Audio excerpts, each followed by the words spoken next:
क्योंकि जब ज्ञान ही प्राप्त होता है उनको तो कहते हैं कि अधिगतो म्यायं धम्मो गंभीरो दुर्दशो दुरानुबोधो संतो पणितो अतक कावचरो निपुणो पंडित वेदनियो। क्या कहते हैं कि जो मैंने ज्ञान प्राप्त किया वो कैसा ज्ञान है? गंभीरो गंभीर, दुर्दशो दुर्दर्श, दुरानुबोधो इतनी आसानी से बोध में आने वाला नहीं, संतो शांति को देने वाला, प्रणीतो प्रणीत है। और फिर क्या कहा? अतक कावचरो, महावज्ञ पाली में है, आप पढ़ लीजिएगा, त्रिपिटक का ही। ये तर्क के परे है, परीक्षण से ही। कलाम सूत्र में भी भगवान ने कहा, केशमुक्ति सूत्र उसका नाम है, कि किसी बात को परीक्षण करके मानो, अगर परीक्षण पे खरा उतरता है तो मानो। एक बात ये, मेरा प्रसंग दूसरा है, अब आ गया तो कह दे रहा हूं। पहली बात बुद्ध ने कहा कि किसी चीज को परीक्षण करके मानना है। दूसरी बात, परीक्षण करेगा कौन?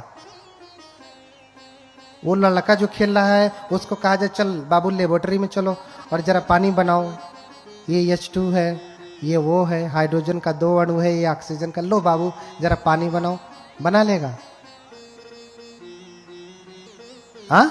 कोई अबोध, कोई बाल बुद्धि का वो भी परीक्षण नहीं कर सकता, प्रयोग नहीं कर सकता।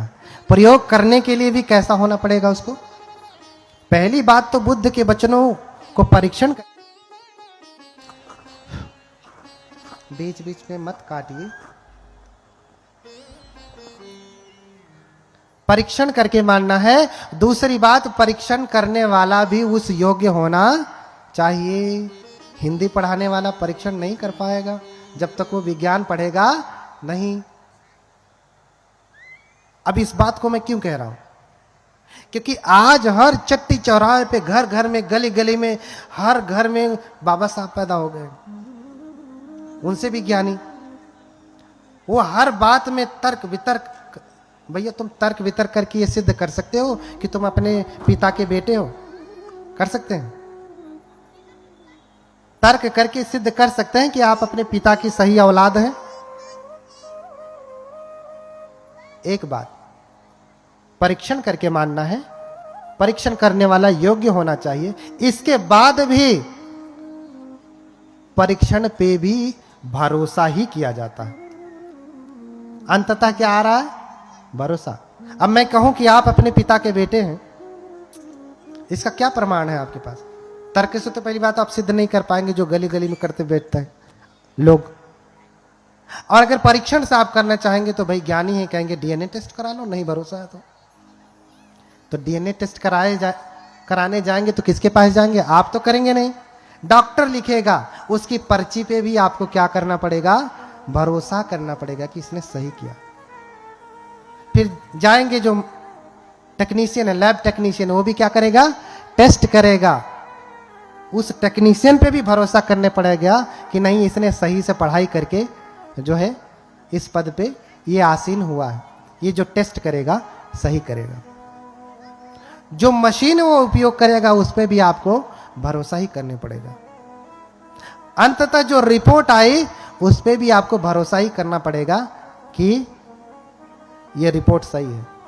चुनाव का हाल देख ही लीजिए आप, रिपोर्ट ही सही माना गया ना, भरोसा ही किया गया ना, गलत हो चाहे सही। अंततः बात कहां आई? बात कहां आती है? भरोसे पे। आपको अंततः कहीं ना कहीं जाकर के क्या करना पड़ता है? विश्वास करना ही पड़ता है। समझ रहे ना? भगवान बुद्ध का धर्म बहुत गंभीर है, तो ज्यादा वैज्ञानिक ना बनिए, ज्यादा वैज्ञानिक ना बनिए। अगर वैज्ञानिक बनना है तो कौन से विज्ञान के अनुसार आप सिद्ध करेंगे ये भी मुझे बता दीजिएगा। मैं भी थोड़ा पढ़ लूंगा, फिर आपसे तर्क वितर्क करूंगा। अब बताता हूं कि भगवान बुद्ध का धर्म वैज्ञानिक है। अभी खंडन किया, अभी मंडन करता हूं। भगवान बुद्ध का धर्म वैज्ञानिक है। अच्छा, मैं बार बार धर्म भी कह रहा हूं, धर्म। गुस्सा नहीं लग रहा है? कहीं दूसरे धर्म को तो नहीं बता रहा हूं? हाँ भैया, धम्म शब्द पाली में है, धर्म हिंदी में है। बाबा साहब ने धम्म और धर्म में अंतर किया, ये भी मैं जानता हूं, क्योंकि द बुद्धा इन धम्मा उसको मैं 26 बार पढ़ा हूं, एक एक शब्द मुझे कंठाग्र है। बाबा साहब ने जिसके लिए लिखा है, ऐसे लोगों के लिए लिखा है कि जिन्होंने कभी पाठशाला का मुंह भी नहीं देखा। वो जो 10 लाख लोग या 6 लाख लोग हैं, क्या वो सब पढ़े लिखे थे? 6 लाख लोगों में 10,000 मुश्किल से पढ़े लिखे रहे होंगे, मुश्किल से। और उसमें उच्च डिग्रीधारी तो कम में लोग रहे होंगे, गणना में। तो वो बहुत अल्फाबेटिक है, प्राइमरी लेवल से लिखा गया है कि लोग समझ सके। जैसे हम कहते हैं कि बुद्धम शरणम गच्छामि, मैं बुद्ध के धम्म की शरण जाता हूं। अगर इसे पाली में अनुवाद करना हो तो कैसे कहेंगे आप? धम्म पाली में है, धर्म हिंदी में है, ठीक है। अब आपको कहना हो कि मैं बुद्ध के धर्म की शरण में जाता हूं, अहं बुद्धस्य धम्मं शरणं गच्छामि, क्या कहेंगे? क्या शब्द उपयोग किया धर्म के लिए? मैं बुद्ध के धर्म की शरण में जाता हूं, अहं बुद्धस्य धम्मं शरणं गच्छामि। समझ रहे ना? या सीधे कह दे मैं अहम धम्मं शरणं गच्छामि, लेकिन मुझे भेद करना है। और यही मैं कहूं कि मैं हिंदू धर्म की शरण में जाता हूं, पाली में अनुवाद करिए, क्या कहेंगे आप? अहम हिंदू क्या धम्मं शरणं गच्छामि, सही कहा आपने। उसके लिए भी क्या शब्द उपयोग होगा? हिंदू धर्म के लिए भी क्या शब्द उपयोग होगा? धम्म ही होगा पाली में, अगर आप कहेंगे तो। इस्लाम धर्म कहिए तो, ईसाई धर्म कहिए तो, मजहब कह दीजिए, लेकिन जब भी आप पाली में अनुवाद करेंगे तो उसके लिए एक ही शब्द है, धम्म। लेकिन आपको समझना पड़ेगा।